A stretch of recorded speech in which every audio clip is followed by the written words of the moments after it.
Asif Nagar police station పరిధిలో Mehdipatnam RTC depot ముందు ఉన్న మెహదీపట్నం ఫంక్షన్ హాల్ వద్ద ఉద్రిక్తత చోటు చేసుకుంది.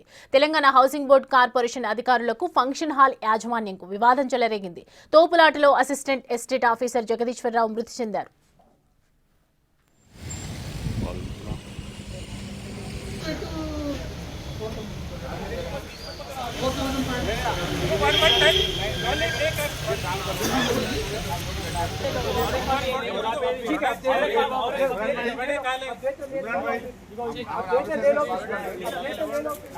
హౌసింగ్ బోర్డుకు గత 8 సంవత్సరాలుగా ఫంక్షన్ హాల్ యాజమాన్యం డబ్బులు చెల్లించలేదు. 1,50,00,000 వరకు డబ్బులు ఇవ్వాల్సి ఉందని ఉద్యోగులు చెబుతున్నారు. కోర్టు ద్వారా ఆర్డర్ తెచ్చుకుని సీజ్ చేసేందుకు వచ్చినప్పుడు ఈ తోపులాట చెలరేగింది. వివాదంలో అసిస్టెంట్ ఎస్టేట్ ఆఫీసర్ జగదీశ్వరరావు స్పృహ కోల్పోయాడు. హాస్పిటల్కు తరలించగా చికిత్స పొందుతూ మృతి చెందారు. సరైన భద్రత లేకపోవడం వల్లే ఇదంతా జరిగిందని హౌసింగ్ కార్పొరేషన్ సభ్యులు ఆరోపిస్తున్నారు. ఫంక్షన్ హాల్ నిర్వాహకులపై చర్యలు తీసుకోవాలని కోరుతున్నారు.